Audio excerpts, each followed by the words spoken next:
The last few years, and especially the last month or so with Amy Coney Barrett's Supreme Court hearing, has proved that Republicans are willing to fight dirty or potentially even illegally to stay in power, and they've been very effective in that.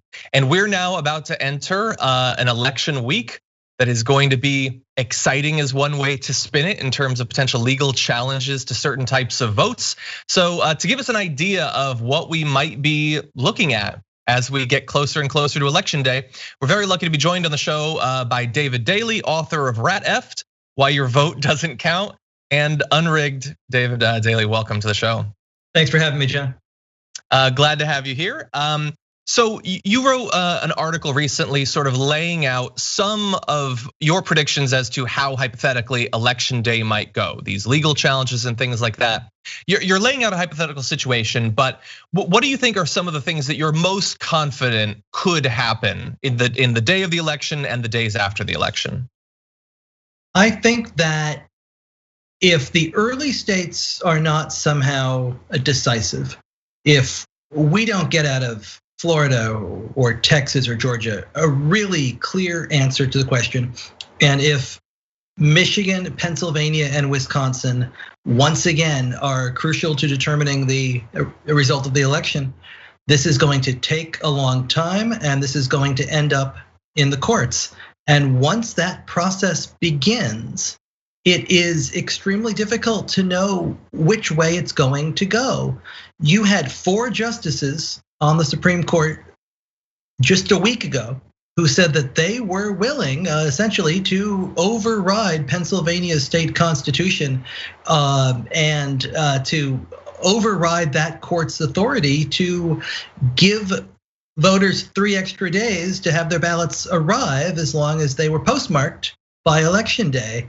Now you're going to probably see Amy Coney Barrett joining the court this evening, and that case is headed back to the court. There could be 5 justices on the Supreme Court more hostile to voting rights than Chief Justice John Roberts, who wrote the decisive opinion in Shelby County versus Holder that gutted the Voting Rights Act. If that's the case, this could be headed toward constitutional chaos and really off the wires. Yay, it's gonna be exciting. Okay, so let me ask you a follow-up about that, because there's a lot of nightmare scenarios, and those nightmares seem plausible. And I guess the hope or the aspiration, and you express something like this, is in theory, if Florida or Biden, if hell, Texas goes for the Democrat, and the polls are showing he's up by a couple of points, then maybe that will save us, because then he'll have such a lead that what are they gonna do? But I wonder about that, because if their argument is that all of this is fake and you can't trust it, wouldn't a fairly reliably red state like Texas going for the Democrat, wouldn't that just be more evidence from their twisted point of view that you can't trust the vote? That look, even Texas went for Biden. Come on, this thing is clearly rigged. You could be right. I think it is going to be really difficult to say how Republicans are going to respond. I think it's informative to look back to the one time Republicans got in the way of this president on voting issues and spoke up was when he talked a couple of months ago about changing the date of the election on Twitter. And we all know that the president does not have the statutory ability to do that. That power rests with Congress. And that was the one time you saw Mitch McConnell and other Republicans in the Senate kind of step forward and say, we don't think so. If the president wants to go this route of questioning every vote and questioning every state, he is going to need Republican state legislators in these states to go along with him. And for that to happen, if this is a decisive election, I think it's difficult to see whether they would necessarily join him.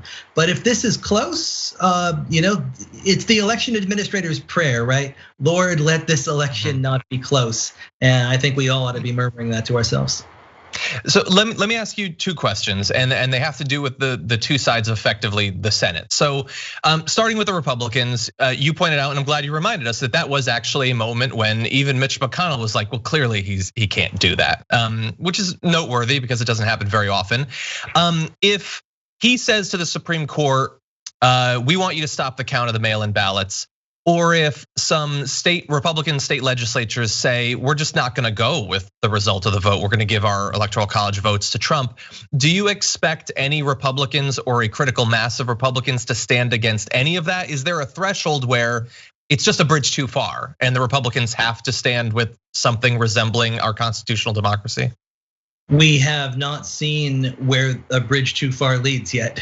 There are not a lot of Republican senators who have been willing to tell the president he's wrong, or to say that what he is doing violates norms.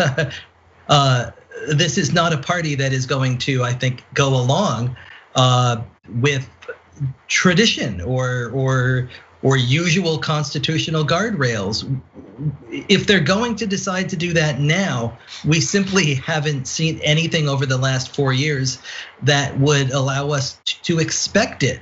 What we have seen instead are these state legislatures that have gerrymandered themselves into power in Wisconsin, Pennsylvania, Michigan, Ohio, North Carolina, Texas, Florida, that they have used that power to suppress voters and entrench an enduring and durable minority rule in all of their states, that they have used the courts time and again to enact voter ID bills and other measures to make it harder for people to vote and not easier. And that even if a Democrat is elected statewide governor, for example, in Wisconsin and North Carolina, they have moved quickly in lame duck sessions to try to limit and take away his power.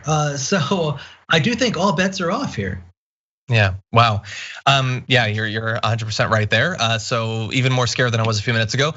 On the other side then, the Democrats, the different scenarios that you've sketched out in your article or that we've been talking about here, is there anything, are there things that for instance, Senate Democrats or Democrats in state legislatures where this could become a conflict in the next few weeks that they should be doing? And if so, are you seeing any signs that they're actually doing it? Like effectively, if they're gonna be the opposition, do you see signs that they get that and they're taking the appropriate steps?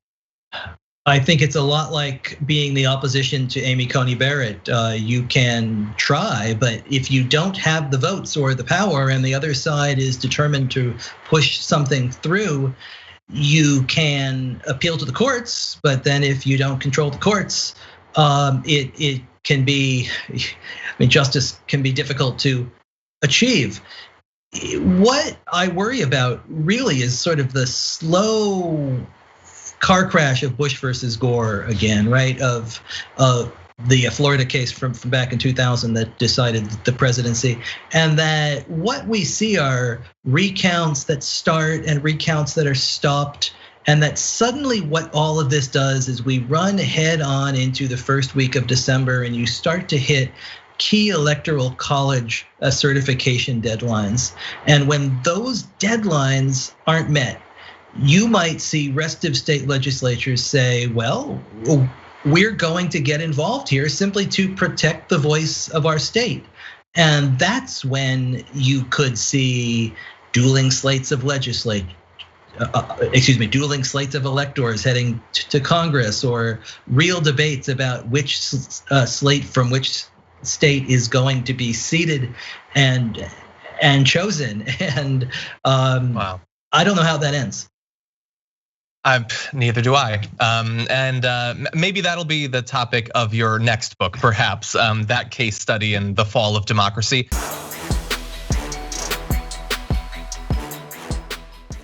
Check out the Damage Report podcast each day, wherever you get your podcasts, whether Pocket Casts or Stitcher or iTunes. You can join me as I give you the news and stories you want, with a range of co-hosts and interview guests jumping in on the fun each day. Again, that's the Damage Report, wherever you get your podcasts. And if you get them at iTunes, don't forget to rate and review. Sometimes I'll read them live on the show.